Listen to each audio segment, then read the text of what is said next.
안녕하세요. 65년이나 된 인도의 세법에 정말 큰 변화가 찾아옵니다. 2026년 4월 1일부터 확 바뀌는 새로운 소득세법의 핵심 내용만 쏙쏙 뽑아서 지금부터 하나하나 알기 쉽게 설명해 드릴게요.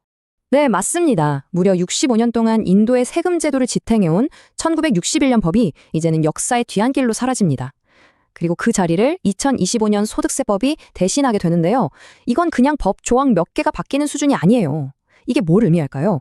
바로 인도의 세금 시스템 전체가 완전히 새롭게 설계되고 있다는 뜻이죠. 자, 그래서 오늘 우리가 살펴볼 내용들은요, 크게 6가지입니다. 세금 용어가 어떻게 바뀌는지부터 시작해서 소득신고 규칙, 특히 투자자분들이 주목해야 할 큰 변화들, 그리고 우리 직장인들의 급여와 통근 문제까지 다룰 거고요. 마지막에는 2026년을 대비한 최종 체크리스트로 깔끔하게 정리해 드릴게요.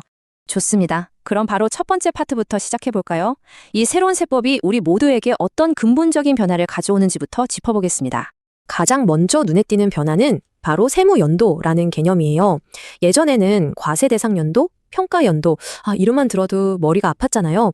근데 이제 딱 하나, 세무연도로 통일됩니다. 훨씬 간단하고 직관적으로 바뀌었죠. 하지만 여기서 중요한 게 하나 있어요.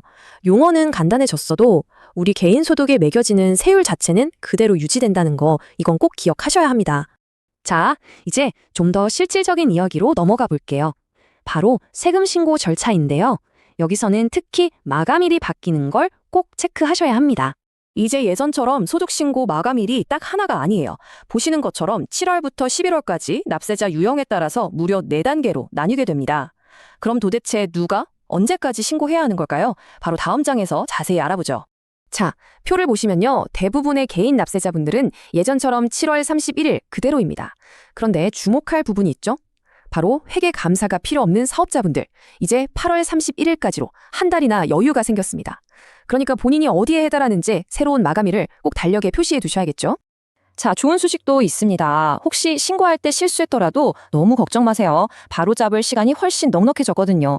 기존에는 9개월이었는데 이제는 12개월, 무려 3개월이나 더 늘어난 거죠. 이제 좀 더 마음 편하게 검토하고 수정할 수 있겠네요. 하지만 이 늘어난 3개월을 그냥 쓸 수 있는 건 아니에요. 일종의 조건이 붙는데요. 지연 수정 수수료라는 게 새로 생겼습니다. 보시는 것처럼 총소득에 따라서 1,000루피에서 5,000루피까지 내야 하니까요. 이 부분은 꼭 염두에 두셔야 합니다. 자, 지금부터는 주식이나 펀드에 투자하시는 분들이라면 정말 집중하셔야 합니다. 여러분의 수익률에 직접적인 영향을 줄 수 있는 아주 중요한 변화들이거든요. 가장 눈에 띄는 건 파생상품 거래에 대한 세금이 오른다는 점이에요. 특히 선물이나 옵션을 팔 때 세율이 꽤 많이 오르죠. 이건 투자자 입장에선 당연히 부담이 될 수밖에 없는데요. 아마도 정부가 너무 잦은 단기 거래보다는 좀 더 안정적인 투자를 유도하려는 게 아닌가 싶네요. 와, 150% 숫자가 정말 엄청나죠? 선물 매도에 대한 증권거래세가 기존의 2.5배로 뛴다는 얘기입니다. 파생상품 투자하시는 분들한테는 정말 충격적인 소식일 수 있겠어요. 자, 다음 변화를 보려면 자사주 매입이 뭔지 간단히 짚고 넘어가야겠죠? 어렵게 개념은 아니고요. 말 그대로 회사가 자기네 회사 주식을 시장에서 다시 사들이는 걸 말합니다. 자, 핵심은 바로 이거예요. 지금까지 자사주 매입으로 번 돈은 배당 소득으로 봤는데 이제부터는 자본이득으로 취급됩니다. 이게 왜 중요하냐면요. 그동안은 기업들이 세금이 더 적은 자사주 매입을 활용하는 경우가 많았거든요. 이걸 정부가 딱 집어서 과세 방식을 바꾸는 거죠. 세금 형평성을 맞추겠다는 의도로 보입니다. 투자자분들께 안 좋은 소식이 하나 더 있습니다.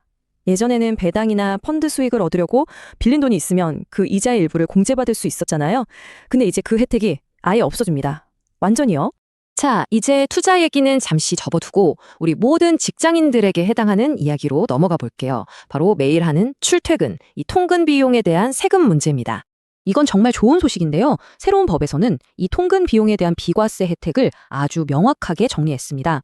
회사가 차를 주든 교통비를 내주든 아니면 내가 쓴 돈을 나중에 돌려주든 어떤 형태의 통근 지원이든 간에 이건 이제 여러분의 소득으로 잡히지 않습니다. 확실해진 거죠.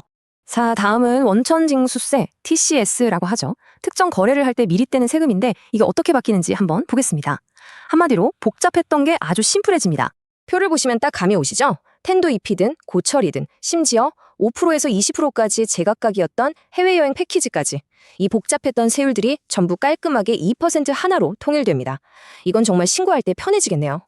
하지만 모든 게 다 바뀐 건 아니에요. 예외가 있습니다. 바로 LRS, 자유화 송금 제도를 통해서 교육이나 의료 목적이 아닌 다른 용도로 해외에 돈을 보낼 때 이때 적용되던 20%라는 높은 세율은 그대로 유지됩니다.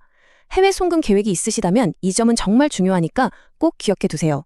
자, 이제 거의 다 왔습니다. 오늘 우리가 살펴본 정말 많은 내용들 중에서 2026년을 대비하기 위해 여러분이 이것만은 꼭 기억해야 한다 하는 핵심만 쏙쏙 뽑아서 마지막으로 정리해 드릴게요. 네, 바로 이 5가지입니다. 새로운 세무연도 개념에 익숙해지셔야 하고요. 내 소득 신고 마감일이 언제로 바뀌었는지 꼭 확인하세요. 그리고 투자하시는 분들, 증권 거래세 인상, 자사주 매입 과세 방식 변경, 그리고 이자 비용 공제 폐지, 이 3가지는 여러분의 수익률 계산에 이제 필수로 반영해야 할 아주 중요한 변수들입니다. 2026년 4월 1일 인도의 세금 제도가 정말 완전히 새로운 시대를 맞이합니다. 오늘 이 내용들이 여러분이 다가올 변화에 잘 대비하는데 조금이나마 도움이 되었으면 좋겠네요.